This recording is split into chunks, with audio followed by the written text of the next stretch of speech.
Earthquake in Java. As of now, there are more than 200 casualties.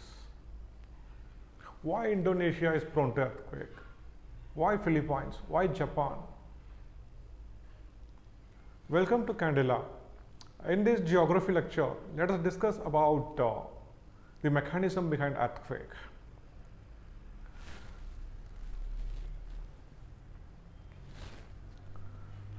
Plate tectonic theory. So in this lecture, I am not going to elaborate about the plate tectonic theory. Plate tectonic theory gives us one important information, that the crustal blocks are divided into 6 major plates and there are 20 minor plates. And these crustal blocks are not permanent mass, and it keeps moving, it keeps drifting. And what is the force responsible for the drifting of these plates? According to this plate tectonic theory, it is the plate boundaries which are the active zone for the tectonic events like volcanic eruption and earthquakes. So majority of the volcanic eruption and earthquakes, even now, it happens in the plate boundaries. And Java, bad luck, it lies in one very active plate boundary here. The Indo-Australian plate, which is still very active, and this plate is drifting towards or it is colliding with the Eurasian plate. So this plate boundary is very active. This is this plate boundary which is responsible for the volcanic eruption here, the earthquake and volcanic eruption here. Elastic rebound. Though plate tectonic theory mentions that the plate boundaries are the active zones on the Earth's surface for these extreme tectonic events, it didn't further elaborate the reason behind the volcanic eruption or the earthquakes. Elastic rebound theory. Harry Fieldred, while studying St. Andrew's Fault after the great earthquake in San Francisco in the year 1906, he elaborated the elastic rebound theory. As per the theories, you can see here, some convective currents comes from within the mantle and it diverges. See, the force responsible for the drifting of the continents, even in the plate tectonic theory. See,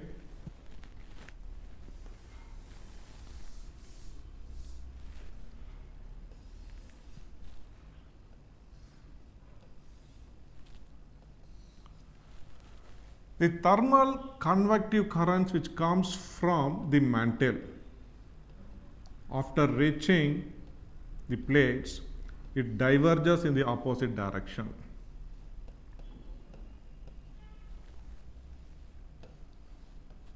And there are few places where the thermal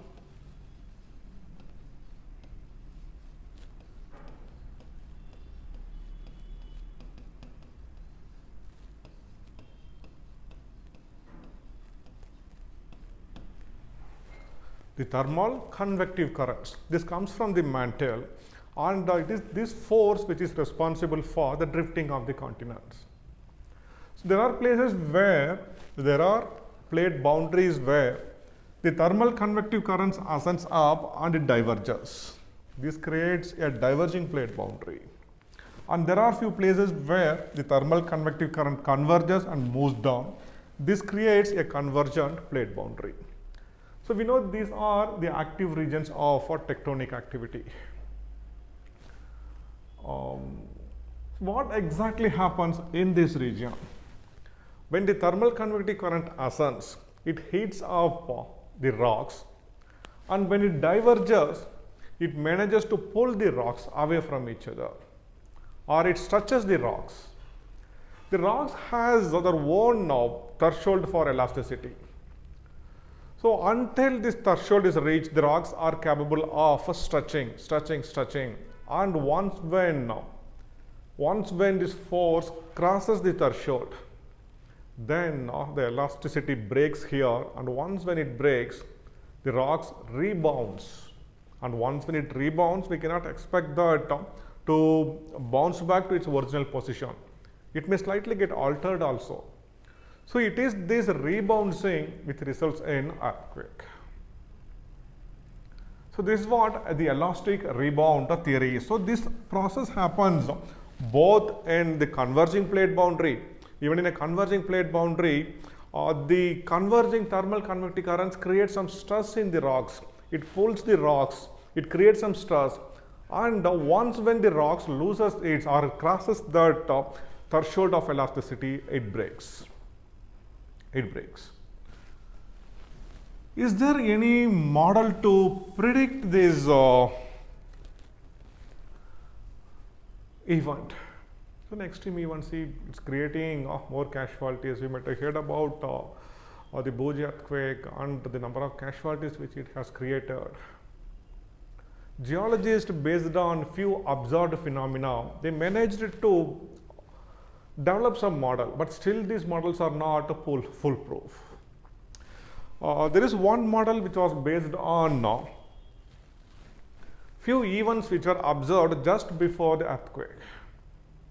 There will be an excessive emission of radon and CO2 gas. So this is one indication that there is something wrong happening underground, and it may create an earthquake. Then CO2 emission. Also, geologists have studied the pattern of behavior of animals just prior to an earthquake. Even sometimes animals get disturbed. Those animals which lives in the furrows like rats, they get disturbed. Maybe that may be due to the alteration or minor anomalies created in the Earth's magnetic field. We human beings, we are not capable of seeing or sensing the Earth's magnetic field. But there are a number of lower animals which are capable of sensing the Earth's magnetic field. For example, the migrating birds. The migrating birds, it senses the Earth's magnetic field. It can see this field, and it uses the Earth's magnetic field to identify the correct direction. Similarly, even lower animals like rats, even dogs are capable of sensing Earth's magnetic field. So that may be one reason why the animals may get disturbed just prior to an earthquake. But still we are very busy, and it's always difficult to identify or to predict an earthquake with utmost perfection. But there are few other things which one need to keep in mind. For example, Japan also lies in a major plate boundary.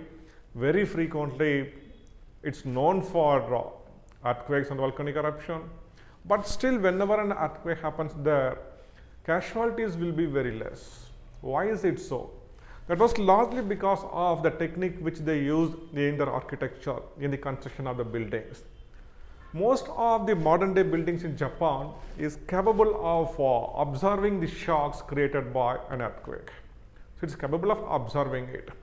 Then in countries like Indonesia or Philippines, what can be done is a perfect town planning and a perfect architecture to make it sure that buildings won't collapse so easily. And there is one more thing to know about earthquake. There was one major earthquake in Bihar in the 1934, and we better know it devastated many towns and villages. But there are very less casualties. In India, cities like Patna and Allahabad lies in the seismic zone 4. In a seismic zone 4, an earthquake of a magnitude around 6 in Richter scale is a real-time possibility. It's a real-time possibility. But what happened? There was very less casualties in that earthquake. We better know even the Pusa Institute located in Samastipur, Pusa in Bihar was relocated to Delhi mainly because of this earthquake. It was completely devastated. Nothing was left behind. Just before, one first important thing is this earthquake happened during daytime, and there were number of primary tremors. So once when an earthquake happens, there will be a number of primary tremors which will be mild. So sensing these primary tremors, people in Bihar, they just came out of their home, they just ran out of their home, Then came the major tremor, which was so devastating. Thank God, casualties are very less. But the earthquake in Bhuj, it gave very little opportunity for the people there to run out of the buildings, because there were only very few primary tremors before the major tremor. So there are other important tectonic events like volcanic eruption. Okay, we also discuss about fumaroles, geysers, etc. in our coming lectures. So subscribe to our channel, like, and also comment. If you have any doubt regarding the concept which we are discussing, please comment. Please add your queries in our comment section. So I'll be happy to elaborate those things. Thank you.